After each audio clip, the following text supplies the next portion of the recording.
Hey, what is going on, NFL fans, Atlanta Falcons fans? It's your boy Antoine Smitty, Smitty Sports Machine. Y'all know I get down, man. Y'all know how I do it. Press that subscribe button. Also, press that notification bell to get my videos. As soon as I drop them, press that like button to help me get my recommendations up to get my videos through the YouTube universe. I greatly appreciate y'all as always. Right quick, very quick, man. I have a couple of topics I want to talk about right quick. Hope everybody have a good weekend this weekend, but I'm going to try to send y'all off like this, something to think about. Um, ATL all day. Um, Sim Ubolin. I hope that's how you pronounce his name. But he had a take on Leonard Floyd that I want to talk about right quick. And he thinks Leonard Floyd is signing is a sign that he's going to set Atlanta back, and he could rob them blind this season. What he means by that? He means by production. And as you looked at the contract that he got was $10 million for 1 year, and that is a hefty price for a 32-year-old. But one thing Leonard Floyd has done is always produce, and by him being able to produce, I think he justified that contract. It's just 1 year. But if you look at what he's saying, um, he said Floyd has to turn back the clock, coming off career low pass rush win rate of only 8.8% and a career low defensive grade of 53.5. Now that doesn't sound good at all. But when you factor in what the Falcons have brought in around him, yes, they have a young interior defensive line, but they're athletic, they're young, and they're strong. And you think about Jalen Walker on the other side. Then you have Caden Ellis, who also is going to be a menace, and Divine Deablo, who people are raving about early in minicamp. And I'm going to get on that in a second. But if you look at these numbers, that could be true. He had 8.5 sacks last year, and 10.5 the year before that. So could this be another Dante Fowler type signing? Only time will tell. But I'm going to say I absolutely do not agree with this, because if you look at the talent they brought in, and what they have in the secondary with Jesse Bates, AJ Terrell, still have Troy Anderson. He's going to have chance to succeed because he still had Onyemata, the veteran. And one thing about it, veterans are going to keep these young guys in place. And yes, he turns 33 in September. I get that. But at the same time, you got to know that, as I tell y'all, players are coaches on the field as well. You saw it back in 2016, the Super Bowl season, with Dwight Freeney and Vic Beasley.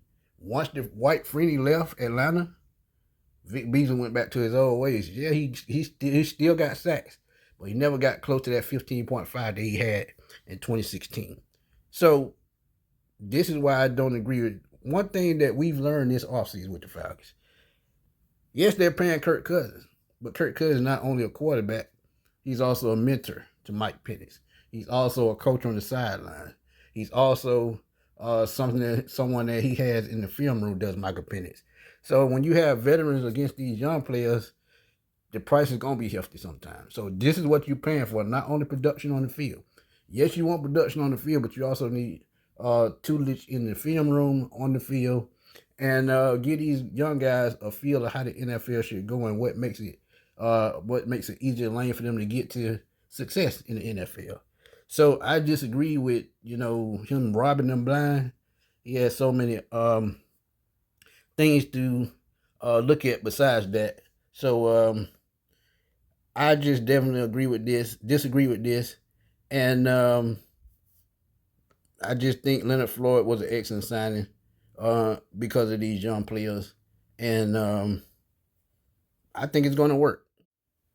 Divine Deablo, a breakout candidate for the Atlanta Falcons. That could be possible, because I think what they get in this kid, man, I think they get speed, they get athleticism at the position, and I think they get stability, man, because we talk about Troy Anderson being out last couple of years with injury, missing a lot of games. Divine Deablo could be just what the Falcons needed. And Bleacher Report, Alex Ballantyne, think he could be a breakout candidate in 2025, and I don't see why not. Because last year in 14 games, he had 63 tackles, a sack, 4 tackles for losses, and I'm sorry, 2 tackles for losses, and 6 quarterback hits, which could have been more sacks. So when you look at what he brings with his athleticism at the position, you got to remember he was a former safety, came in the league, drafted as a safety, but switched to linebacker his rookie year. He ran a 4.45, 6'3", 226 pounds at this moment. So, like I said, he adds that athleticism to the linebacker core. Really something that we haven't had since Deion Jones. And his coverage ability, he's a sideline guy.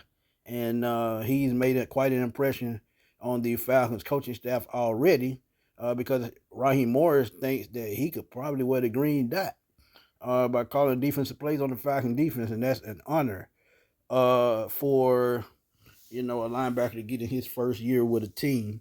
But Raheem Morris also said his athleticism stands out. Morris at the Falcons minicamp on Wednesday, his length stands out. Like I said, 6'3", which has been unique. And really him keying and being dialed in behind the ball, probably a lot better than we thought.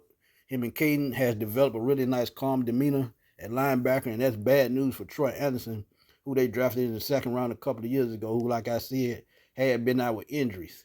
But Troy still can bounce back. It's just going to make his job just a little bit harder. It says about their relationship, which is very important. Those guys being the quarterback of the defense, those guys have shown they're capable of either one of them being the green dot, which means they're calling the plays. And like I said, we've not had a consistent duo at linebacker since Foye Oluokun and Deion Jones about 3 or 4 years ago, because Foye has been gone for a minute. But yeah, I think he could be one of those guys that could be a breakout player as well. And also, Barrett Rude, linebackers coach. Hope he's going to take another leap. He says, and this is via my nephew Daniel Flick. Shout out to Daniel Flick. Had him on the show, man. Please go check out that mini camp wrap up. But I think his football is still ahead of him. His best football is still ahead of him. I think the fact that he played primarily safety in college, in a way, he's still a developmental player because he's not a linebacker for life, which means he can cover. He's going to be a blitzer. He's going to do everything in this defense. I expect them, with this newfound speed, to be much more aggressive, especially with Jalen Walker, James Pierce. Then you add Diablo with his speed and his size. This defense is going to be very, very aggressive. So I see why they said he's going to be a top breakout candidate because of what he brings to the team. And you got to remember, 2 years ago with the Raiders, he had 106 tackles, 4 tackles for losses in 15 games. So those are very solid numbers that I think he could get back to with his defense, especially with the type talent that they have behind him in the secondary. So let's see how this goes. But do you think Divine Deablo can be a breakout candidate in this league? And do you think Leonard Floyd is going to come back to bite the Falcons? Let me know your comments on both of these topics. Drop those comments. Let's debate. Let's have fun as always, man. Y'all know how we do it on Sports Machine. It's your boy Antoine Smitty Smith signing off. I will holler at y'all soon, man. Peace.